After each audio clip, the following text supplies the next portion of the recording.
വന്നു നിന്നുകൊണ്ട് പച്ചയ്ക്ക് വർഗീയത പറയുകയാണ്. ഇവിടെ മുസ്ലിങ്ങളും ഹിന്ദുക്കളും സഹോദരങ്ങളെ പോലെ ജീവിക്കുന്നവരാണ്. ഇവിടെ ഒരു പ്രശ്നവുമില്ല. ഒരു മുസ്ലിമാണ്. മുസ്ലിമായ എന്നെ സംബന്ധിച്ച് ഒരു മതത്തിന്റെയും ആചാരങ്ങളെ കളിയാക്കാനോ കുറ്റം പറയാനോ എന്റെ മതം എന്നെ പഠിപ്പിച്ചു. അസ്സലാമു അലൈക്കും വറഹ്മത്തുള്ളാ. കണ്ടല്ലോ, തിരുവനന്തപുരത്ത് ഗോപാലസ്വാമി സമാധിയായപ്പോ മുസ്ലിമീങ്ങളൊക്കെ തീവ്രവാദികളാണ്, വർഗീയവാദികളാണ്. പക്ഷെ ആ ഒരു വർഗീയവാദത്തെ നാട്ടുകാർ തന്നെ കയ്യോടെ പൊക്കി എന്നത് വലിയ സന്തോഷമുള്ള കാര്യമാണ്.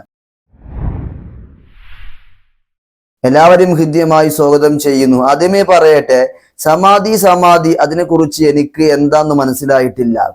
ഒരു കാര്യം പറയുന്നു, ഞാനൊരു മുസ്ലിമാണ്. മുസ്ലിമായ എന്നെ സംബന്ധിച്ച് ഒരു മതത്തിന്റെയും ആചാരങ്ങളെ കളിയാക്കാനോ കുറ്റം പറയാനോ എന്റെ മതം എന്നെ പഠിപ്പിച്ചിട്ടില്ല.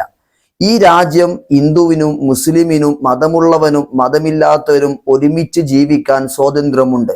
ഓരോ മതങ്ങൾക്കും അവരുടേതായ ആചാരങ്ങളുണ്ട്. ആ ആചാരങ്ങൾ അനുസരിച്ചുകൊണ്ട് ജീവിക്കാനും എല്ലാ മതങ്ങൾക്കും അധികാരമുണ്ട്. അത് മറ്റു വിഭാഗത്തെ മനുഷ്യരെ ദ്രോഹം ചെയ്തുകൊണ്ടാവാൻ പാടില്ല. നമുക്ക് വിഷയത്തിലേക്ക് വരാം. ഇവിടെ സമാധിയായപ്പോൾ നിങ്ങൾ കണ്ടു നോക്ക്, എന്താണ് വിഷയമുണ്ടായത്? നാട്ടുകാർ തന്നെ പറയട്ടെ. നിറഞ്ഞു നിൽക്കുകയാണ് ഇവിടെ കാണുമ്പോൾ നിങ്ങൾക്ക് തന്നെ അറിയാം. ആ വീട്ടിൽ നിന്ന് ദുരൂഹതപ്പെട്ട ഒരു സംഭവം മാറിയിരിക്കുകയാണ്. കാരണം രണ്ട് രീതിക്കാണ് അവർ മൊഴി കൊടുത്തത്. ഒരാൾ പറയാണ് കഞ്ഞിയും കുടിച്ച് ഷുഗറിന്റെ ഗുളികയും കഴിച്ചിട്ട് നടന്നുപോയി അവിടെ ഒരാൾ നടന്നുപോയി ജീവനോടെ പോയി ഇരുന്നാൽ അത് മൂടുന്നത് തെറ്റോ ശരിയോ അത് മാത്രം നമ്മൾ അന്വേഷിച്ചാൽ മതി. നടന്നുപോയിട്ട് അവിടെ പോയി ഒരാളെ മരണം, എന്റെ സുഹൃത്ത് പറഞ്ഞതുപോലെ ഒരാളെ മരണം നിശ്ചയിക്കാൻ പറ്റും ഒരാൾക്ക്. എന്റെ മരണം എനിക്ക് നിശ്ചയിക്കാൻ പറ്റും എപ്പോഴാണെന്നുള്ളത്. പിന്നെ നടന്നുപോയി അവിടെ പോയി ഇരിക്കുക എന്ന് പറഞ്ഞാൽ അത് സ്ലാബിട്ട് മുഴുവൻ കൊലപാതകമാണ്. അതാണ് എന്റെ സത്യം.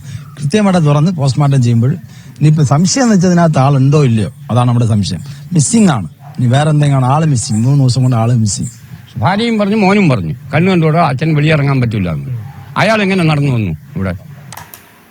നാട്ടുകാരെ പ്രതികരണമാണ്. അവര് സംശയങ്ങളൊക്കെ ഉന്നയിക്കുന്നുണ്ട്. സ്വാഭാവികമായി നമുക്കുണ്ടാവുന്ന സംശയങ്ങൾ. ഇതാണ് അവിടെ ഉണ്ടായ വിഷയം. ഈ സംശയം ഉണ്ടായപ്പോൾ ജനങ്ങൾ സ്വാഭാവികമായും കേസ് കൊടുക്കുന്നു. പോലീസ് കളക്ടറോട് അത് തുറക്കാനുള്ള അനുവാദം നൽകുന്നു. കളക്ടർ അനുവാദം നൽകി. ഇതുമായി ബന്ധപ്പെട്ട് പോലീസ് സേന അവിടെ എത്തിയപ്പോൾ അവിടെ ഉണ്ടായ നാടകീയ രംഗങ്ങൾ അതാണ് നമ്മൾ ചിന്തിപ്പിക്കുന്നത്. നിങ്ങൾ കണ്ടു നോക്ക്.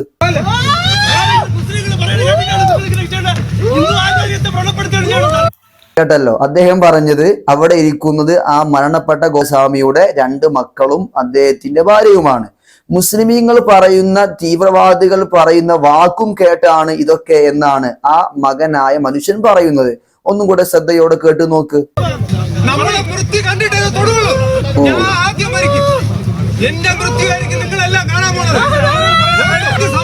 നിങ്ങളെല്ലാം പഠിച്ചിട്ട് ഈ മുസ്ലിം തീവ്രവാദികളാണ് സത്യം തീവ്രവാദികളാണ്.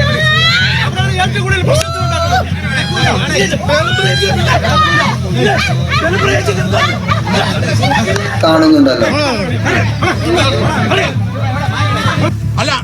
ണ്ടല്ലോ അദ്ദേഹത്തെ പോലീസ് പൊക്കിക്കൊണ്ടുപോയി. നല്ല കാര്യമാണ്. എന്തിനാണ് ഈ തീവ്രവാദം പറയുന്നത്?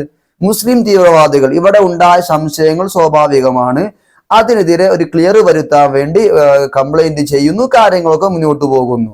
എന്നാൽ സംഗതി ട്വിസ്റ്റ് അവിടെയല്ല. നാട്ടുകാര് കയ്യോടങ്ങ് പൊക്കിക്കൊടുത്തു. ഇത് തീവ്രവാദമല്ല, മുസ്ലിമീങ്ങളെ പ്രശ്നമല്ല. ഇവിടെ അങ്ങനെ ഹിന്ദു മുസ്ലിം പ്രശ്നങ്ങളേ ഇല്ല. ഒരുമയോടുകൂടെ ജീവിക്കുന്ന നാടാണ് ഇത്. വർഗീയവാദി BJP-ക്കാര് RSS-കാര് തന്ത്രപരമായി മെനഞ്ഞുണ്ടാക്കിയ ഒരു കുതന്ത്രമാണ്. നാട്ടുകാർ പറയട്ടെ. നാട്ടുകാരാണ്, ഒരു സമുദായക്കാരല്ല, പല ജാതിക്കാരും സമുദായക്കാരും ഇവിടെ നാട്ടിലുള്ളത്. പക്ഷെ അവര് പറയുന്ന വെച്ചാൽ ഒരു സമുദായക്കാർ മാത്രമാണ് ഇവിടെ പ്രശ്നങ്ങൾ ഉണ്ടാക്കുന്നു, മറ്റുള്ളവർ ആരും വിഷയം ഉണ്ടാക്കില്ല എന്ന് അത് പറഞ്ഞത് കൃത്യമായി നിർത്തിവെച്ചു. വർഗീയവാദികളായ വിഷ്ണു ചന്ദ്രശേഖർ, അതായത് VSDP-യുടെ വർഗീയവാദി. കണ്ടല്ലോ, അദ്ദേഹം പേര് വരെ പറയുന്നുണ്ട്. ഈ പ്രശ്നം ഉണ്ടാക്കിയത് ആരാണ്? അവർക്കെതിരെ ശക്തമായ നടപടി നമ്മൾ സ്വീകരിക്കും. ഒരു സമുദായത്തെ ഇത്രയും മോശമായി, അതും നമ്മുടെ ഇന്ത്യ മഹാരാജ്യത്ത്, നാനാത്വത്തിൽ ഏകത്വം എന്ന് നമ്മൊക്കെ കൊട്ടിഘോഷിക്കുന്ന നമ്മുടെ ഈ രാജ്യത്ത് ശക്തമായ നടപടി സ്വീകരിക്കണം. പറയട്ടെ, കേരളത്തിലെ ഭിന്നിപ്പിക്കുന്ന വർഗീയവാദി അയാളും അതുപോലെ തന്നെ VSDP-യുടെ ആൾക്കാർ, BJP-യുടെ ആൾക്കാരും വന്നിട്ട് പച്ചയ്ക്ക് വർഗീയതാണ് പറഞ്ഞത്. വർഗീയത പറയുമ്പോൾ ഇവിടെ ഹിന്ദു മത ക്രിസ്ത്യാനിയോ അല്ല മുസ്ലിംസോ ഒന്നും അങ്ങനെ ഇല്ല. ഇവിടെ എല്ലാവരും പല ജാതിക്കാരാണ് ഇവിടെ ഉള്ളത്. ഞങ്ങൾക്ക് അവിടെ വേണ്ട, ഇത് ഒരു ജാതിക്കാരൻ. ഇയാൾക്ക് അറിയാൻ ആവശ്യമുണ്ട്. എനിക്കറിയാൻ ആവശ്യമുണ്ട്. കൊന്നതാണോ അല്ല? കണ്ടോ, അദ്ദേഹം ഈ ഹിന്ദു മതത്തിൽപ്പെട്ട വിശ്വാസിയാണെന്ന് ഞാൻ മനസ്സിലാക്കുന്നത്. അദ്ദേഹം വരെ പറയാണ് എനിക്കും അറിയണം എന്താണ് സംഭവിച്ചത്. കേട്ടു നോക്ക്, അദ്ദേഹം പറയട്ടെ.